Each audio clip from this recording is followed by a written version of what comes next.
Vietnamese food is world famous, and since I'm in Vietnam right now, I get to try completely authentic dishes. Is there more to Vietnamese food than pho? Let's find out.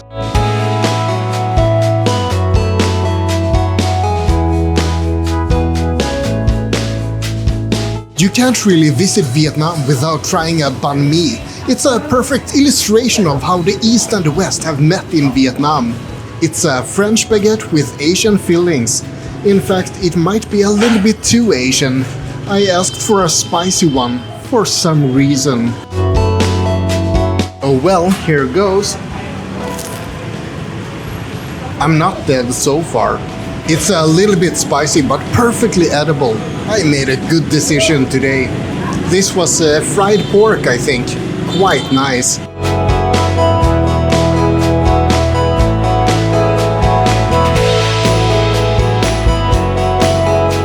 Coffee is extremely popular in Vietnam, and you can see cafes everywhere. It's another of the French influences on the country.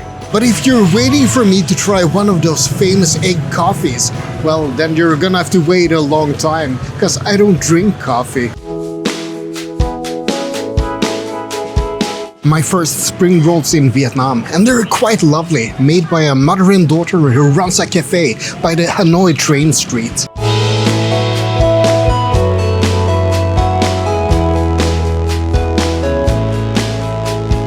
To be honest, I don't really know what's inside them. Carrots maybe cabbage. I really have no idea, but they're still great. Today is actually Christmas Day, and I'm having a pretty pitiful excuse for a Christmas dinner. It's a chicken pho of some sort. This is on the main tourist street in the Hanoi Old Quarter, so I'm not exactly expecting any culinary delights here. Let's try the broth first. Yep, tastes like chicken.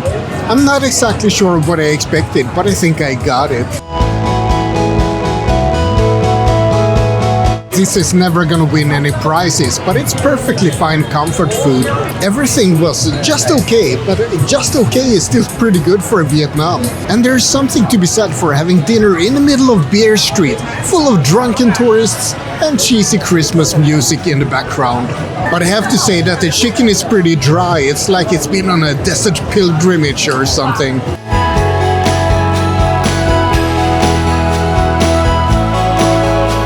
The best food options in Hanoi is probably the street food that you eat outside, but I don't want to do that today because it's really cold.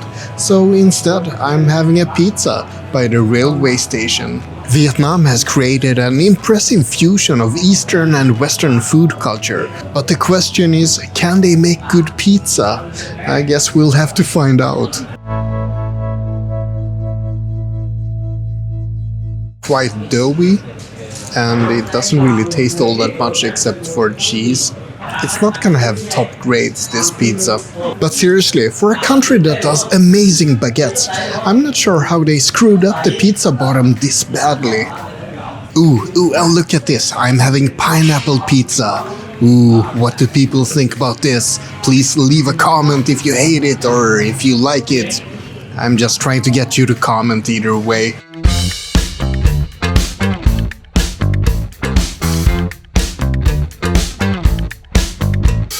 Today I'm gonna try a local specialty from Hue called Bun Thit Nuong. Sorry for the pronunciation, I did my best. This is a noodle dish with pork and vegetables, so let's give it a shot. It's not very spicy, and you can taste a lot of the sauce I poured on. The sesame oil gives it a very peculiar flavor.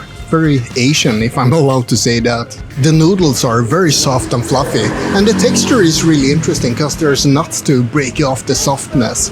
Nom nom nom, I'm happy.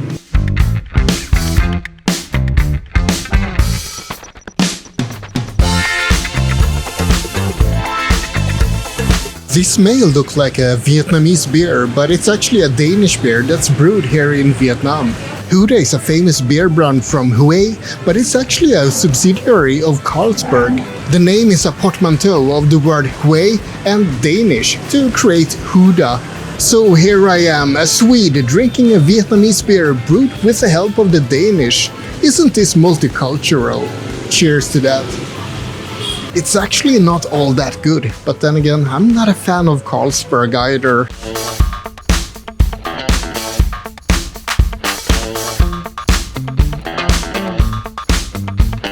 I'm now in Hoi An, a town south of Hue, and a local specialty here is Khao Lao. This dish has Chinese, Japanese and Vietnamese influences, and that's symbolic of Hoi An, which was a trading port where all of these three nations traded. It's a mix of Chinese-style pork, Japanese-style noodles, and a Vietnamese spicy broth. But actually I had beef, so it's not authentic, but never mind, it's close enough. Now let's give it a shot. The noodles are thick, like udon, I think. If this is what the merchants here ate hundreds of years ago, they were eating well.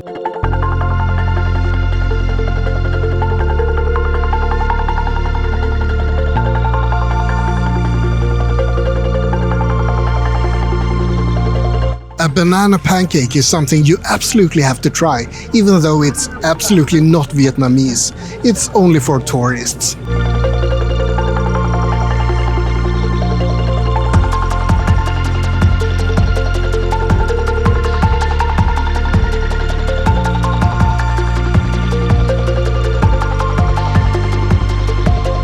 Now let's talk about pho.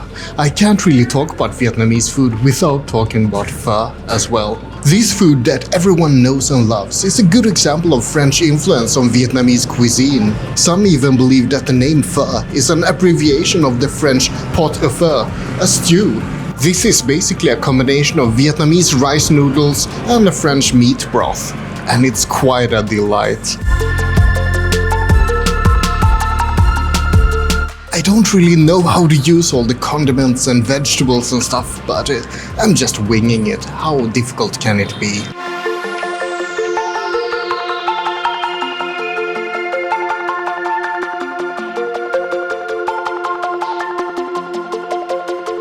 Speaking of food in Vietnam, have a look at this. Durian fruits. Smells like sewage, but apparently they taste a bit better. I laughed the first time I saw no durian signs in Singapore, but now they've opened up a bunch of durians outside my hotel, and I'm not laughing any longer.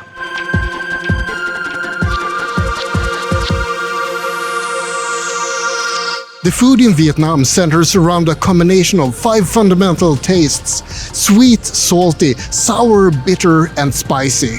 Each taste is associated with one or more aspects of the food, like color or nutrients.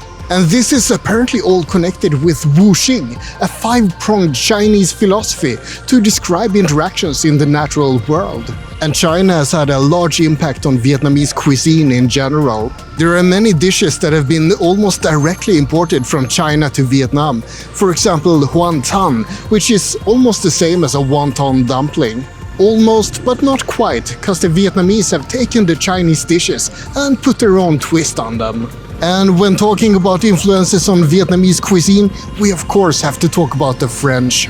Baguette and bread in general was introduced to Vietnam by the French. Bread isn't really common at all in Southeast Asia in general, except for here. Dairy in cooking was also introduced to Vietnam by the French. It's another oddity in Southeast Asia. And the cooking techniques for various dishes have also been imported from France. There are even more influences on Vietnamese food from many different cultures, but in all cases, the Vietnamese have taken dishes, put their own mark on them, and made them their own.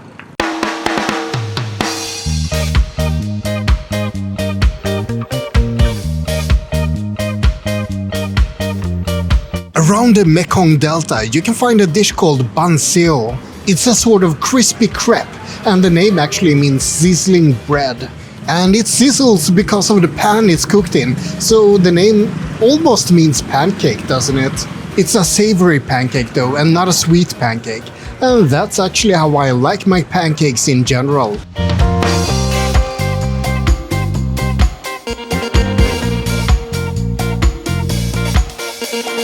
If you thought that I was gonna have some fancy New Year's supper during my trip, then you apparently don't know me very well. Today I'm feasting on Tho Bao, a terracotta pot filled with rice and vegetables and beef. They also said that it's extremely hot, but let's see if it's cooled down enough to eat. The food had a good temperature, but the spoon had become really hot.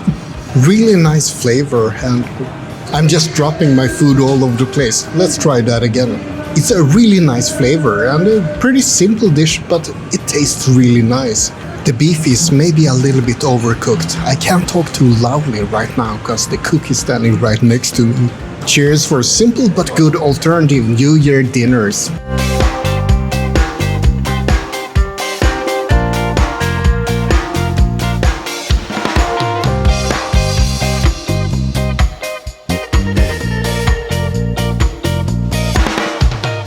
And that's about it for this very small culinary exploration of Vietnam. I hope you enjoyed it. Like and subscribe, but most importantly, have a great day. Now check out this video for more interesting and maybe even helpful things from my Southeast Asia trip.